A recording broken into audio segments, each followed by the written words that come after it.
Good afternoon. Pastor Will here to talk with you about reopening today. Now, I know you've probably heard this before. Oh, here he is giving us more vague plans about what they want to do with reopening. We're going to get a little bit more specific with today's installment. One of the reasons that we have been vague up to this point, as you know, the information that we get on a daily basis, it changes. Do we wear masks? Do we not wear masks? Are children affected by this virus? Are they not affected?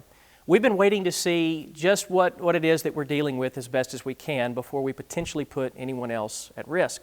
And so one of the reasons we've been vague is because the information changes. Another reason that we've been vague and a little hesitant to reopen to this point is because of the number of people that would potentially be infected or affected if we were to reopen and someone that were contagious to come in and expose other people. We want to make sure that we ensure the highest level of possible care to anyone who attends anything that takes place at First Baptist Church. And we also want to ensure a high level of confidence in you so that when you do return, that you feel safe and that you can return to worship as best as we can during a time like this. Now, up to this point, as we've been planning, we've been walking through a 4-phase reopening plan. Now, with some of the plans that you've seen with different models with churches and around the state, they've been using the numbers 1, 2, 3, 4 or 4, 3, 2, 1, and there's a little bit of confusion from person to person. Are we working to 4 or are we working to 1? And so with our 4-phase plan, we're going to use colors. Right now, we've been in our red phase, where everything that takes place through First Baptist Church has been online. Our goal is to transition over the next 2 weeks to an orange phase, where we will have three personal worship services to choose from, as well as our online ministry through our Sunday morning live stream and online options with small groups and for student ministry and children's ministry and all of that. Our goal at that point, once we get into orange, would be to transition into our yellow phase.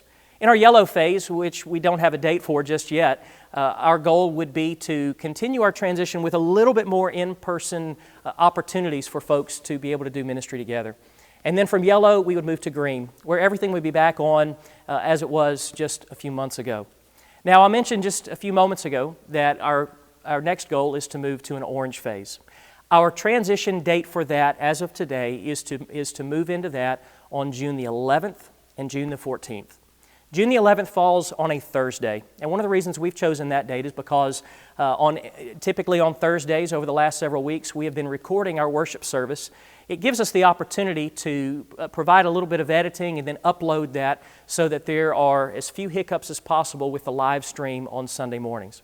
I want to thank you for your patience as we've worked through that. When we first began this in March, we were doing it totally live via Facebook, and the sound quality was a touch off the first week, and there was a little bit of a lag time between what you saw and what you heard. But our team has worked diligently to continue to provide the best possible service that we can. And so what we discovered is we had the opportunity to also utilize YouTube, which has been a great help to us.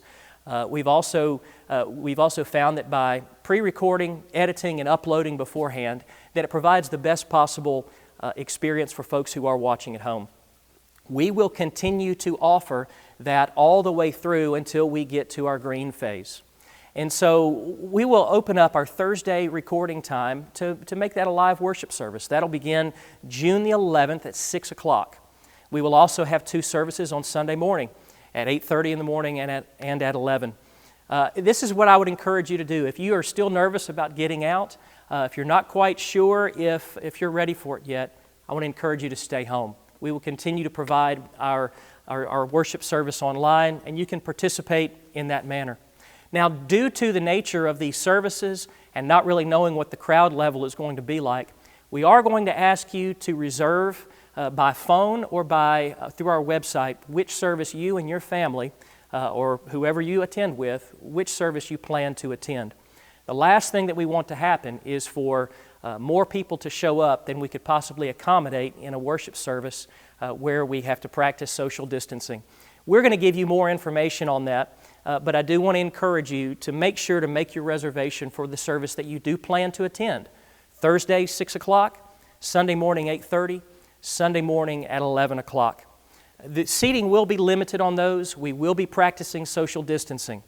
As you look into the worship service right now, as we've gone through and marked off the different places, we're calling them pods, where people will be able to sit, we've measured anywhere from 7 to 9 feet to ensure that people don't invade that 6-foot area that we've been encouraged to have around us.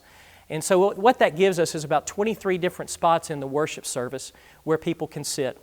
We're looking at a maximum capacity of somewhere around 70 people, and so that's going to be our maximum for a little while until more restrictions are lifted. We do want to encourage you to wear a mask. In fact, in order to participate, we're asking you to wear a mask. Now, as you walk up to the doors on the east side of the building, there will be marks that will keep you distanced from the person in front of you. As you make your way up to the steps or up on the ramp, you'll be greeted by an usher. They'll check your temperature, and we've got thermal thermometers for that. You'll receive hand sanitizer, and they will usher you on. They will point you on to the ushers, who will then bring you into the worship center and show you where to sit. We have detailed plans about entrance and exit to ensure the maximum of safety and confidence with you. One of the last things that we want to do is potentially put someone at risk. And so while you do attend at your own risk, we want to make sure that when you're on the property that you can have the greatest level of confidence in the care that you receive. Now, some of you may be asking, what are we going to do about children at this point? We are going to encourage you that if you feel comfortable enough to worship and comfortable enough to bring your children into the worship service, please bring them in. This is a family experience, and until we get further down the road with some of the restrictions being lifted, we will continue to not offer child care. There will be a secure offering drop-off when you enter and exit the room. We won't be passing plates, passing books or pens or envelopes or anything for quite a little bit. And so when you walk in and when you walk out, you'll have the opportunity to drop off your offerings in a designated place there that will also remain secure. You can still continue to give online through our website or via text as well, as always. As I mentioned just before, our main street doors, the main street doors to the worship center, will be the only ones that will be open at this point. We want to maintain the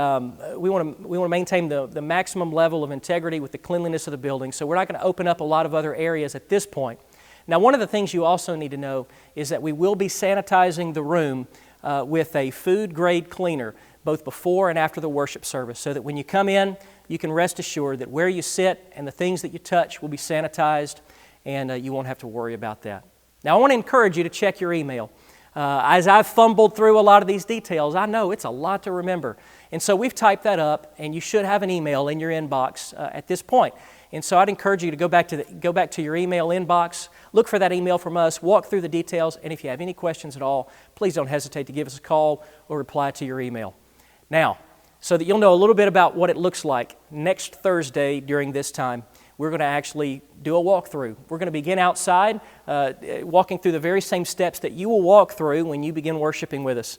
And we'll show you a little bit about what it looks like.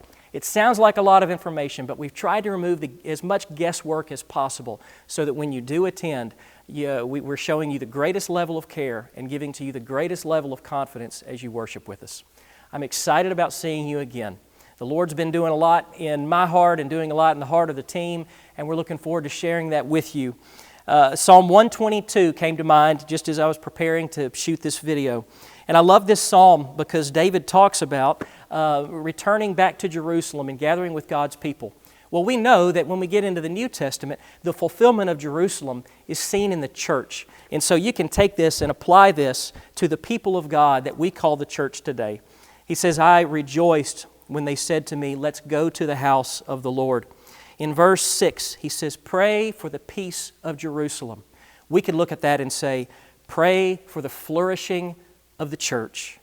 May those who love you prosper. May there be peace within your walls, prosperity within your fortresses. I want to encourage you during these days to pray as you've never prayed before for the flourishing of the church. I'm convinced that God is greater than any virus or any level of separation, that the fellowship of the Spirit and the bond of peace is greater than temporary disconnect that we experience. And so I want to encourage you to be praying for the church, be praying for one another, and along with me, look with anticipation toward what the Lord is going to do through this church and through His church all around the world as we continue to walk through this together. I love you, I look forward to seeing you, and I hope you have a blessed week. God bless.